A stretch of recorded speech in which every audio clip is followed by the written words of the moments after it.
There is something your dog has been doing for you their entire life. Something so quiet, so woven into the ordinary that you have almost certainly never noticed it. And there is one final thing they will do for you at the very end that most owners mistake for the cruelest kind of goodbye. But it is not. It is the opposite of that. And once you understand what it really is, you will never see your dog the same way again. There is a 9-year-old golden retriever named Biscuit who lives in a small house in Columbus, Ohio, with a woman named Marlene. Marlene is a middle school art teacher who forgets to eat lunch most days and talks to Biscuit the way other people talk to their closest friends. Biscuit is the kind of dog who leans, not sits near you, leans, full body weight, warm and heavy against your leg, like he is trying to hold you upright from the outside.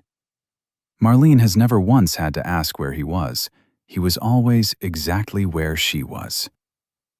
Until recently. We are going to spend some time together today, and by the end of it, you are going to understand something about your dog that science has only recently been able to fully explain. Something that changes everything about what it means when a dog moves away from you instead of toward you. But first, we need to go back. Much further back than you might expect. Long before there were dogs sleeping at the foot of your bed, there were wolves living in a way that most people have gotten completely wrong. The old story said wolf packs were ruled by force, an alpha at the top, everyone else fighting for position. That story has been almost entirely dismantled by decades of real research, including years of watching wild wolves in places like Yellowstone. What scientists found instead was something much more familiar. A wolf pack is a family. A breeding pair, their pups, and older siblings who stay behind to help raise the younger ones. Not a dictatorship. A household. And like any household, its strength comes from the people inside it. Wolves hunt together because a single wolf cannot take down an elk alone. They raise their young together because a single parent cannot protect a den and find food at the same time. The emotional bonds that hold a wolf pack together are not decorative. They are survival. Wolves grieve when they lose a pack member. They care for the sick and the injured. They play together well into old age. Sound familiar? Here is what that love creates, though. Here is the quiet danger hiding inside every deep bond. When you live that closely together, when your survival depends entirely on staying in one place as a group, a threat to one becomes a threat to all. Think about that for a moment, because that one idea, that single truth about what it costs to love in a pack, is the key to understanding everything Biscuit does when he finally moves away from Marlene's side. And what happens next when a wolf's body begins to change in ways invisible to human eyes, but impossible to miss in the wild. That is where this story gets almost too hard to hear. The wilderness runs on a language you cannot speak. You cannot read it, you cannot hear it, and you almost certainly cannot smell it. But every predator in the wild reads it fluently, every single moment of every single day. It is a chemical language, written in molecules so small they float through the air from miles, and it tells one story above all others: who is strong and who is not. When a living body begins to fail, something quietly dramatic happens to the way it smells. The immune system floods the body with invisible chemical soldiers trying to fight back. Cells begin to break down in microscopic ways. The fats in the blood begin to oxidize, releasing specific molecules into the air around the body. And to any predator within range, this is not a subtle shift. It is a signal flare. Researchers have identified one molecule in particular that does something almost frightening. It is released when blood breaks down, when organs begin to shut down, when the body is losing the fight. And for apex predators, this single molecule is biologically irresistible. It pulls them toward a source the way smoke pulls your eyes to a fire. They can detect it from miles away. They cannot ignore it. Evolution spent millions of years making sure of that. There is also a second layer. As tissues begin to degrade, even on a microscopic scale, long before anything visible happens, the body begins releasing compounds that every large carnivore on Earth has been trained by evolution to recognize as the scent of something that cannot defend itself. A wolf resting at the center of the family den, carrying this chemistry on its body, is not just sick. It is a beacon. It is a lit torch held up in the dark, drawing every danger in the surrounding wilderness directly to the one place where the pups sleep, where the nursing mother rests, where the hunters come home to recover.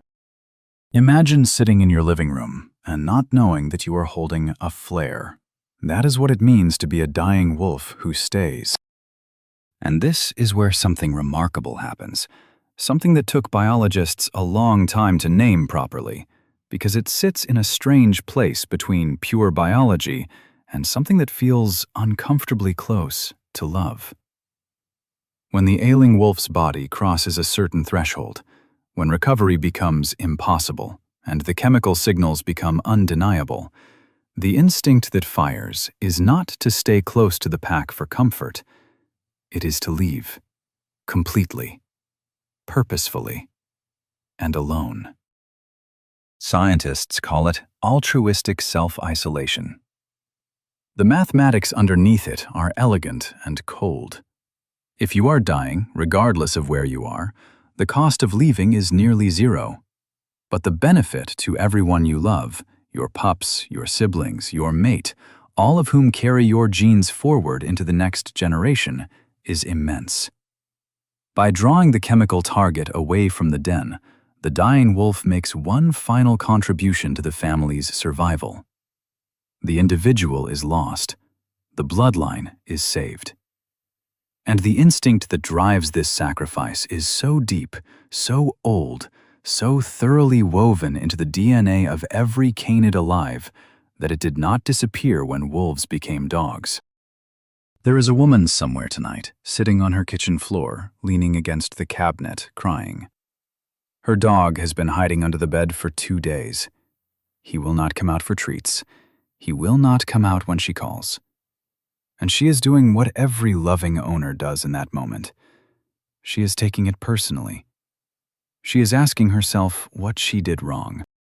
She has done nothing wrong. She has done everything right. That dog under the bed is not rejecting her. He is doing the most ancient, selfless thing a dog can do.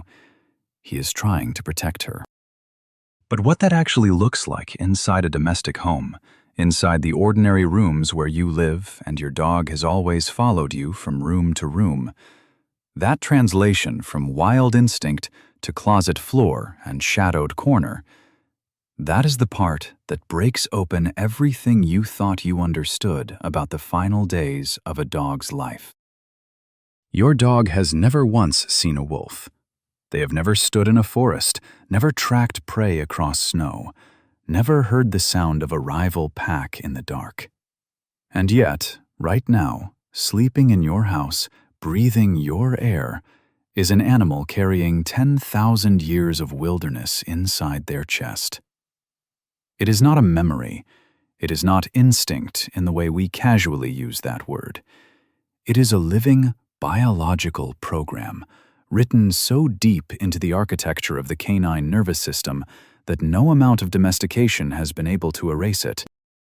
When Biscuit turned 9, Marlene noticed he was moving more slowly up the stairs. She noticed he was sleeping in the afternoons instead of waiting at the window. She told herself he was just getting older. She made him a softer bed. She moved his water bowl closer so he would not have to walk as far. She did everything a loving person does when they are quietly, carefully, not letting themselves think about what they already know. And then one morning, she woke up and he was not at the foot of her bed. He was not in the kitchen. She found him in the back of the laundry room closet, pressed against the wall in the dark, in a space he had never once chosen in 9 years of living in that house. Here is what was happening inside him at that moment. His body, doing what failing bodies do, had begun to shift the chemistry of his scent. Not dramatically, not in any way Marlene could detect, but to Biscuit's nose, which is somewhere between 10,000 and 100,000 times more sensitive than a human nose, the change was unmistakable. He could smell himself. He knew. And the ancient program activated. In his nervous system, Marlene's house is the den. Her family is the pack. The soft couch and the warm kitchen and the front hallway where he has always slept are the center of the safe zone. And the program said, "You cannot stay there. You are the danger now. You have to move the target away from the people you love." So he did the only thing a domestic dog can do with an instinct built for the wilderness. He found the darkest, most enclosed, most hidden space available. Not to be alone in any emotional sense, not because he stopped loving her, but because the oldest part of him was still, in its final hours, trying to do its job. This is what owners get wrong, and it is an understandable mistake rooted entirely in love. When a person is dying, we move toward them. We fill the room with voices and warmth and presence. That is how human love expresses itself at the end of a life. So when a dog moves away, we reach in after them. We pull them out. We bring them back to the center of the room because we cannot bear the thought of them dying alone in the dark, and because we believe, the way humans believe, that closeness is comfort. But for that dog, being pulled back into the bright center of the living room while their body is screaming the ancient warning, it does not feel like comfort. It feels like being pushed back onto the battlefield after the war is already over. It floods the body with a chemical rush of stress and distress. The dog, already exhausted, now feels that it has failed, that despite everything, it could not protect the pack. The most loving thing you can do, the thing that aligns with who your dog actually is, rather than who you need them to be in that moment, is to go to them. Not to carry them out, to go in. Sit on the floor of the closet. Let your back touch the wall. Bring your breathing down slow. You do not have to say anything profound. You do not have to understand every piece of biology we have talked about today. You just have to show up where they are, instead of asking them to come back to where you are. Research suggests that when a calm human sits near a distressed dog and breathes slowly, the dog's body will begin to match that rhythm. It is not a trick. It is not a technique. It is two nervous systems that have spent years learning each other, doing what they have always done, finding the same frequency. The next time you sense your dog is withdrawing, even just retreating to a corner more than usual, try sitting on the floor near them without asking them to move. No commands, no coaxing, just presence. Give them 3 minutes of your stillness and notice what happens to their body. Notice whether the muscles around their eyes soften. Notice whether their breathing slows. You will feel it before you can name it. And now, with all of this in place, with the biology and the sacrifice and the ancient language of the den understood, there is one final question left, the one that sits underneath all of this, quiet and patient and waiting. What does this mean for right now, while your dog is still here, while they still lean against your leg or bring you a toy you did not ask for, while they still wait at the door with a hope so complete it makes your chest ache? What do you do with all of this, while there is still time? There is a question underneath that question, actually, and the answer to it might be the most important thing you take away from everything we have talked about today. So stay with me for just a little longer. There is a 9-year-old golden retriever named Biscuit in a house in Columbus, Ohio, and Marlene still has him. Not forever, but right now, today. She does not know yet what she now knows, but you do. Biscuit is asleep in a patch of afternoon sun on the kitchen floor. His paws are twitching. He is dreaming. His ears are soft and warm, and if you pressed your face into the fur behind them, they would smell like sunlight and something old and good that you do not have a word for. Marlene is standing at the counter making coffee. She has not looked at him yet this morning, not really looked, because she is running late and thinking about her first class and the list of things she has to do before noon. She has 45 seconds before she grabs her bag and walks out the door. Go find your dog right now. Not in a minute. Now. Before the next thing, before the notification, before the errand.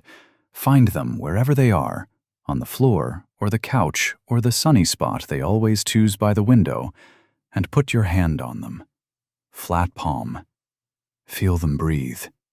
Just that. Just 30 seconds of your hand on their side and your full attention on the fact that they are here, alive and warm, and still yours. That is not a small thing. To them, it is everything. Your dog's entire world fits inside one person. Not a city, not a career, not a lifetime of chapters and changes and second chances. One person. Just you. Every morning they have ever been happy to see, every feeling of safety they have ever known, every moment that made their tail move before they even understood why. It all traces back to you. You are the whole of it. The entire geography of their happiness has your face at the center. And their time. The hard truth that lives under all of this is shorter than yours. It will always be shorter than yours. They came into your life already running a different clock, and there is nothing to be done about that except to refuse to waste the time that is left. Dogs live between 7 and 15 years depending on the breed, and every single one of those years is a year they spent choosing you over and over without hesitation. No bad days, no conditions, no days when they loved you slightly less because you were difficult or distracted or not at your best. Just the full, uncomplicated, ancient thing. Every single day. When the moment comes, if they move to a darker corner, if they start to choose the quiet over the crowd, you will know what that means now. You will not chase them out of the shadows. You will go in after them. You will sit on the floor and breathe slowly, and let them feel that the pack is safe, that they did their job, that they can rest. But that moment is not today. Today, they are still here. Today, there is still a patch of sun on the kitchen floor, and a warm ear and a tail that lifts when it hears you. Today is still one of the days that counts. So go. Right now. Go find them. And when you get back, leave a comment and tell us your dog's name. Just their name. That is all. Because every dog deserves to be named out loud by someone who loves them. And this feels like the right place to do that. If you see your dog the way your dog deserves to be seen, this channel is for you. There are people here who understand what it means to love an animal this much, and we are just getting started. Subscribe and stay close, because the next video is about something your dog does every single day that you have almost certainly misread your entire life. And once you understand what it actually means, you will never feel alone in the same way again.